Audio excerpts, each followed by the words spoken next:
Hello and welcome to the Story Behind the Stories, your weekly look at the pages of the Neepawa Banner Press. I'm Eoin Devereux, news and sports reporter with the Banner Press. I thank you very much for taking a little bit of your time to spend with us. I'm joined this week by Kira Paterson. Thank you very much, Kira, for taking up the chair this week. You're welcome. And you might be wondering as well, actually, why is Kira here? Kira was on last week. Yeah, you'll be sick of me, won't you? Why? Because Kira's the only one that did any actual work. It's true. Well, actually, that's not true. Casper did some work as well. But full disclosure, I am just completely on vacation mode right now. I ain't even going to BS you. If you know anything about me on this show, I'll never lie to you on this. And the truth is, I completely coasted this week. I don't even feel bad about it, quite honestly. I just booked some vacation time for a little bit in April. I am burnt out, quite honestly. And I think we're all a little burnt out right now on that. Kira, I don't know the last time I took a vacation. When's the last time you took a vacation? I mean, I would take like a Friday off to make a long weekend once in a while in the summer. Like maybe once or twice, I think we did that. Yeah. But usually I like to take a couple weeks off every year. And there was nowhere to go, nothing to do this year, so I didn't take any time off other than like 1 or 2 Fridays off type of thing. So yeah, I guess the last time I had a vacation was not this past summer, but the summer before that, I think. And I think even then it was a shorter one than normal, so it feels like forever. It's just kind of these past like year and a half has just been kind of exactly. I don't have the words, so you'll have to watch the hand go down into darkness. Thank God we're not on radio. Yeah, because that would just be like, was there a mosquito? Like, did the bees come back? Is there a murder hornet in here? Like. And again, the main point of this show is the story behind the stories and how we work to get the pages done and get everything together. And this is the behind the scenes story right now. 16 months of just chugging along, and I know I'm just tired of it. Because with the whole situation with COVID as well, all the fun aspects of this job as well have been wiped out also. Yeah, he doesn't get to watch his precious hockey anymore. It's a disaster. All I get to do is go to town council meetings. Oh, so fun. You know, and not to disregard town council. You're all a great bunch of people. You're cool as heck. You really are. But you're just not quite as exciting. I mean, you're not body smashing people into the boards and hitting things with sticks and stuff, so it's not as exciting, I have to say. Not this council. Previous councils, there has been a little bit of, but yeah, so if we're not on our A game today, because I know I'm not going to have my A game for you today. That's part of the reasoning. But we still, and by we, I mean Casper and Kira, they still put out a heck of a good paper. I spent 5 days staring at the wall and staring at a monitor, but they still put together a pretty darn good paper. And then let's start with, having said that, let's start with a submitted article that we all just loved. Yes. Loved so much we put it on the front page. Gifts from Grizzly. Now that might sound a little bit scary to you, but don't worry. When you pick up a hard copy of the Banner Press, or if you see it on mywestman.ca, you'll see this amazingly adorable looking dog. And a bunch of flyers as well, see? And all these stuffed animals. It's a part of a co-op initiative. Multiple co-ops. Heritage Co-op, Neepawa Gladstone Co-op, co-op based, Brandon, Minnedosa. They all came together and put this initiative together. In fact, even on the back page as well, it was just... We couldn't not use all of the pictures because that dog is just so cute. So. Exactly. Plus, I didn't write anything, so we had extra space to fill. But it was really nice that we got that and we were able to share that. For those of you that are not in the know, Grizzly is a support dog based in the region. It goes to hospitals, visits youngsters that are dealing with medical situations. And they've come together with this initiative. The stuffed animals now are going to be part of a fundraising endeavor. And it was like, wow, we'd love to be able to share that message out there. But let me throw to you, Kira. What's your take on that? Yeah, no, it's really cool because obviously with COVID-19, visitation to the hospitals has been very limited. And so Mark Saylor, Grizzly's owner, and Grizzly himself have not been able to go and visit kids in the hospital and bring them smiles and cheer them up and make them feel better. So yeah, they're gonna be bringing little mini grizzlies, these little stuffed St. Bernards, mini grizzlies, to the kids in the hospital just to cheer them up a little bit, even though the real grizzly can't be there. So it's a really cool story. We don't typically have submitted stories on the front page, but this one was just so like, oh, that we had to. We were like, this is what's gonna get people to pick up the paper because people love dogs. Again, that's a little bit of a trade secret we got there. Kira did several stories of significance and of importance, but at the same time, even though they are local stories of significance, of importance, they might not have that wow factor picture. So that's part of the newspaper business. You have to get eyes on the prize, as it were. And puppies and children, big time. Everybody loves kids, everybody loves animals, so yeah, we've got a winner of a front page this week. Yeah. So it's a short story, but it's one we're very pleased to be able to share with you this week.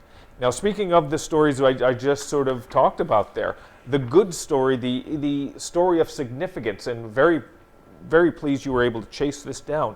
Spring break right now, and sort of spring break snack packs. Let's delve into that, Kira. Talk to us a little bit about that. This was a cool little thing. Eoin wasn't the only one struggling for story leads. We kind of all were. And Diane...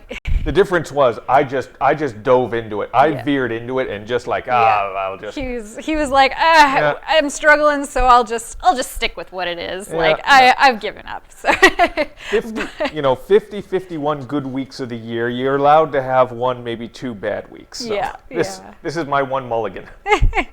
But you picked up the slack. Yes. So, like I said, I was having trouble finding stuff. So Diane, our ad builder, she actually sent me a link to this Facebook post from Salvation Army. She's like, they were packing snack packs for the kids during spring break. So I thought that was a really cool story. So I reached out to Amanda at Salvation Army, and she gave me some background on it.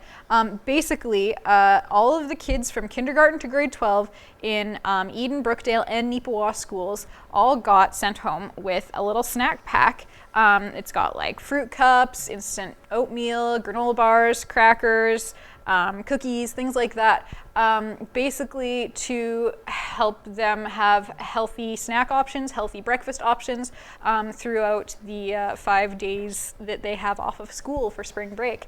And it was especially kind of geared toward, it was for all of the students, but it was geared toward the ones who sometimes rely on school snack programs and school meal programs to have something to eat, and they don't necessarily always have something at home readily available. So this was a way that the Salvation Army could help out those kids, but also give everybody else a bit of a treat too, which was really cool. Yeah. It was really nice to see some of the pictures. They had 23 volunteers out there helping for the day and a bit that it took them to pack all of these bags. It was, I believe, over 1,200 bags of snack packs. So it was really cool to see that effort go into helping out kids that might need it. That's right. And it was very impressive that they came together in that way to support this. And as Kira alluded to there is need. Sometimes when you live in a smaller community, you might not think that these types of issues are something that happen on your block, in your community. But it is something that does occur. This is not a big city problem. This is a national problem. Sometimes children don't have enough to eat. And the fact that they see there is issues, and people in local communities, such as ours, step up in this manner to be able to support them, even in this way, is a wonderful sort of expression of what we are all about. So great to be able to sort of talk about that story and to share that type of story. And plus the thing is, I mean, as you said, the snacks, they just look pretty darn good. They do, yeah. I would be okay with getting a snack pack. Yep. The problem I would have with one of those snack packs, though, when you look at the picture, you can find the story on page 2 of the Banner and Press, and you can see some of the snack pack is, I'd just go through that in an hour. It'd just be done. You remember Cookie Monster from Sesame Street? That's just, that would just be me. It just disappears. It's just crumbs on your face Yeah, by the end yeah. of it.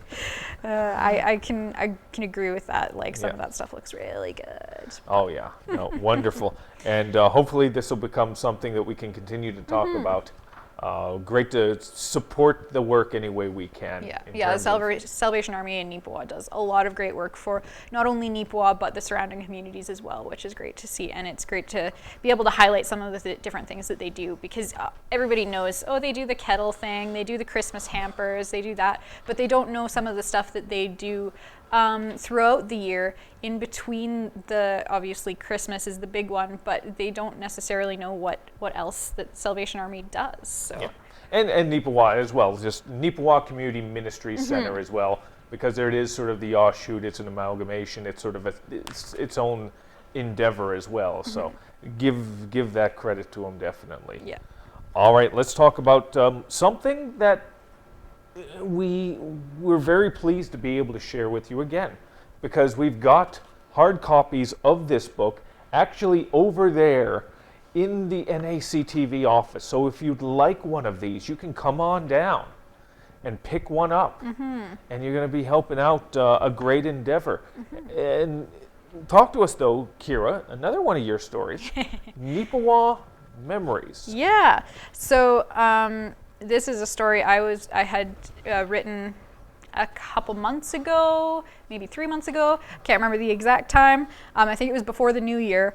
But Rick Sparling, you may know him from some of his Neepawa-based books that he has written, some sports history, some business history, that kind of a thing. He also quite often will write historical pieces for us in the Neepawa Banner and Press. Central School was one of the recent ones. There was one about Freshie Day. So you may have seen his name around. He wrote another book, and it's basically a compilation of all of the stories, articles, things that he has put in the Neepawa Press and the Neepawa Banner and Press over the years. And he decided actually to make this book into a fundraiser, which is really cool. It's actually raising funds for NACTV right here, as well as the Neepawa Roxy Theatre. So yeah, definitely some really good causes, two nonprofit organizations that can always use a little bit of a boost. Yeah, so these books are available, like Eoin said, at the NACTV office, also known as the Neepawa Banner and Press office, on Mountain Avenue in Neepawa. And yeah, basically, if you are interested in Neepawa history, in sports history, in business history, or just some information about our town in general, and this is actually a really cool book. He has tons of great articles in it, and you can support some great local causes by buying this book. So I definitely wanted to give a shout out to him. I had written a preview about him putting together the book, but now it's done, it's ready to sell, and it is available here. So great news. That's right, and it is a limited edition. You know some of those shopping channel things. Are shopping channels still a thing? It is. But sometimes you'll get that thing maybe on Amazon where it's like limited quantity. Be the first one. This one is a legit limited quantity. Yeah. There are only 50 copies that were printed in this first run. So if you get one, you're going to be part of a very special club that's going to have something like that. $10 each, I believe. I think it's $20. Oh, 20. Yeah. Oh, okay. the original plan was to have it $10 because he thought, oh, it kind of looks a little iffy. I don't know if people want to spend that much money on it. But then he got it kind of revamped, and layout was redone. And it looks really, really good now. It looks super professional, super crisp. And so he's really proud of it. And he thinks, oh, yeah, I think people will be willing to pay $20 for it. And I would agree, especially because it is going 100% 50-50 split between the Roxy and NAC TV. So they are each getting $10 from each book that is sold. Yeah. All right. So, and Rick has just been such a great steward of sort of keeping the history of Neepawa front of the front of mind for everyone. In fact, he is working, if you've been a consistent watcher of the show, you know that he is working on a new book, even on top of Neepawa Memories, focused specifically on Neepawa's Junior A hockey team. They recently celebrated their 32nd year, although they only were able to play 10 games of it, so it's really their 31st and a quarter year. And he goes through the entire history of the team, and that's going to be a book that's going to be coming out in the near future, and I think there's going to be a lot of interest in that. Much like several of his other books on minor hockey was a very popular one. The Businesses of Neepawa was another one that really went over huge. It's got some great information there. I'm actually using it for some background on a story that I'll be writing soon. Yep. So it's a great resource. Yeah. And again, not to slap ourselves on the back a little bit, but you're sort of getting a little shout out, aren't you, in terms of... Yeah, I worked actually pretty closely with Rick at the beginning of his process, gathering all of the articles that he's written, because we do have those archives here. So I went through all of the archives of the articles that he wanted to include in the Neepawa Memories and More book, and I was able to pull those together and send them his way. So I did put a little bit of effort into this book as well, so it's pretty cool. And yeah, he does mention me in the foreword, which is really nice. Yeah. And again, as we said, he's working on the Junior A hockey team's book right now. I've been sending him a bunch of stuff I have, because I'm the only one pretty much of the entire newsroom who goes to games back when games were a thing. For some reason, Kira doesn't want to cover the hockey. I don't know, it could be the fact that the arena's cold. Yeah, it could be the fact that it's like dark in winter and I don't want to go driving out into town in the middle of winter, some of those things. See, she's out of town, I'm a townie, so it's easier for me. You get stuck with the evening stuff. That's why I cover council as well. How convenient. How convenient, indeed. But he's working on that book right now. We've been sending him some pictures of the last 6 years since I've been covering the hockey team. He's been talking to pretty much everyone who has ever been associated with the hockey team as well. So that's going to be a big one. That's going to be a real big, thick, heavy book. So keep an eye out for that, and we will be talking about that book, I'm sure. Oh, yes. Definitely, in the pages of the Banner Press and right here on the story behind the stories. You got another write-up. Again, when I said I did nothing, I was not lying to you. I did bupkis. It may be an April Fool's episode, but we are not fooling you. This is the Kira Banner Press this week. No word of a lie, because Kira's got another one here about an alert on a scam situation that has rolled through the region. Yeah, basically it's not anything super specific. It is just a reminder to keep an eye out for scams.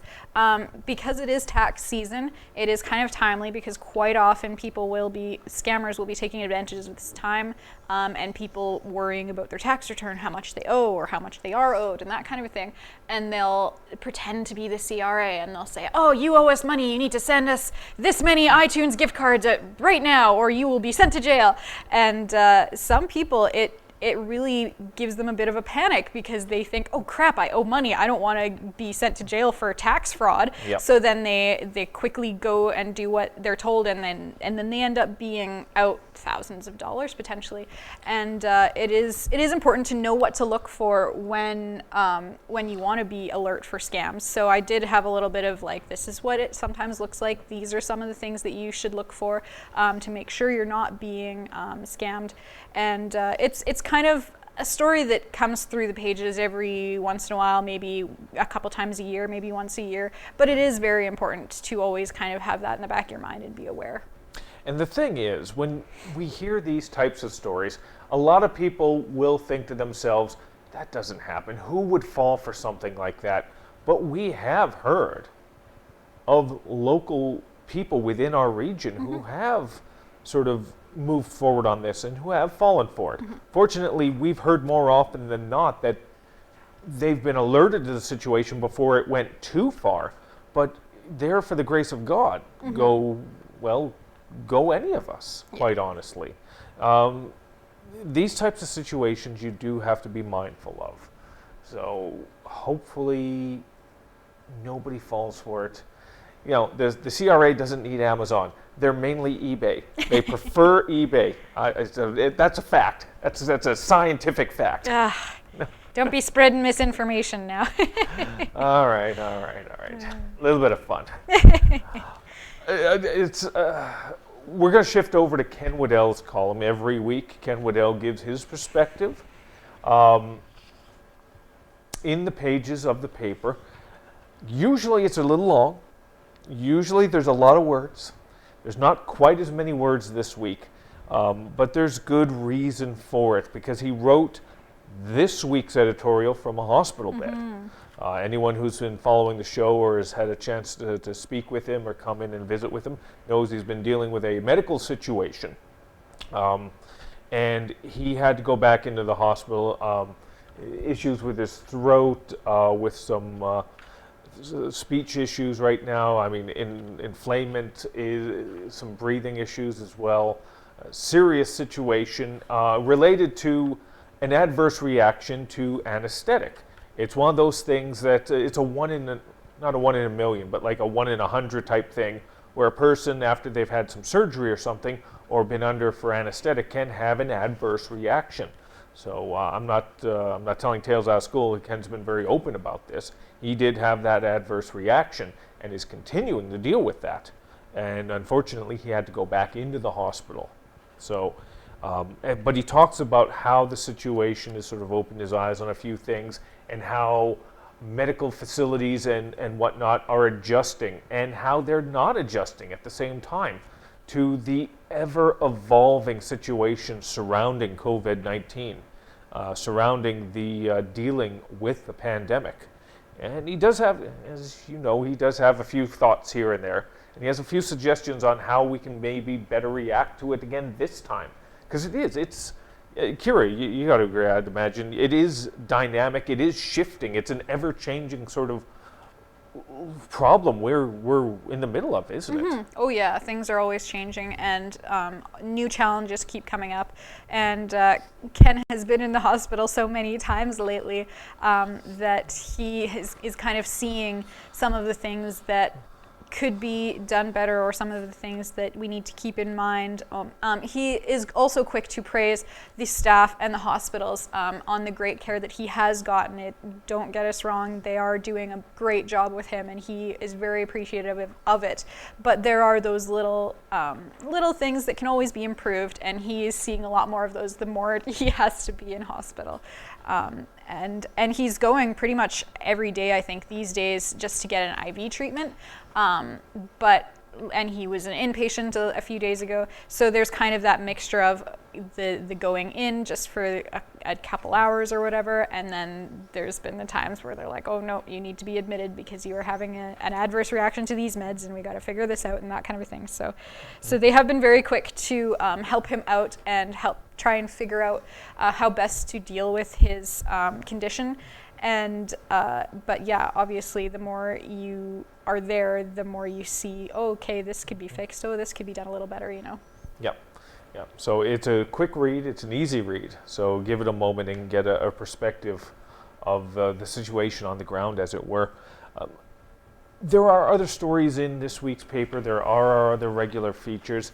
Like I said at the start, it's a bit of a, let me be honest with you, this one's a throwaway.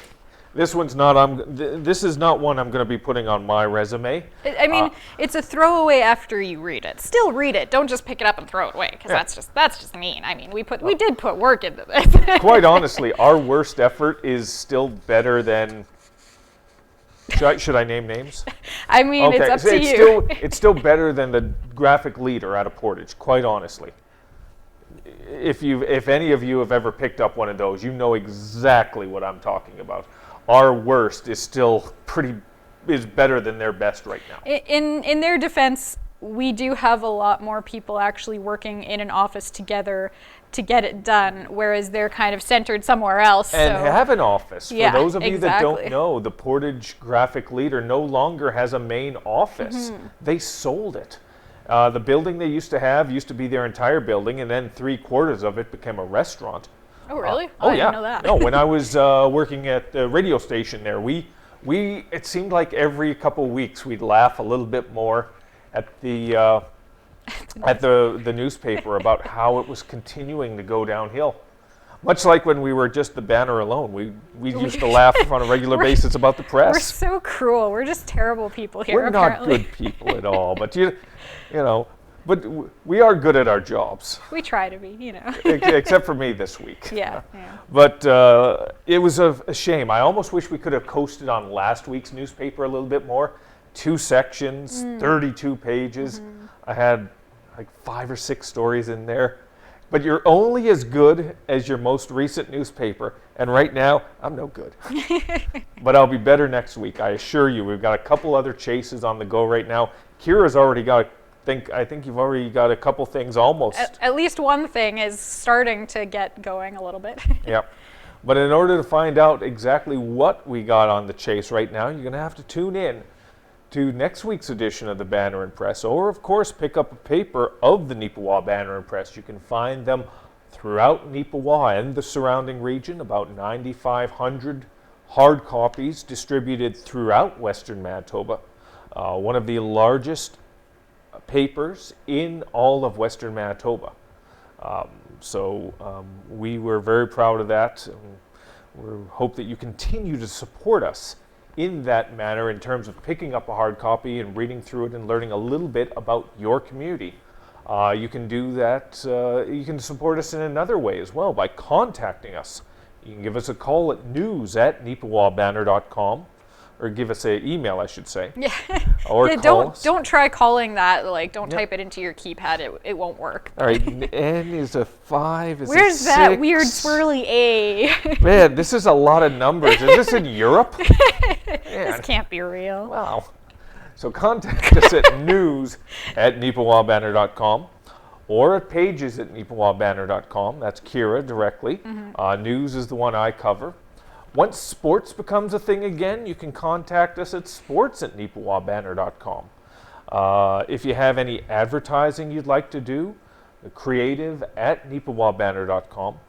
That keeps the doors open, and that keeps me staring at the walls. It pays for him to do nothing. So. Exactly, man. It's almost like I'm a government worker. Ooh, shots fired. Ooh, commentary.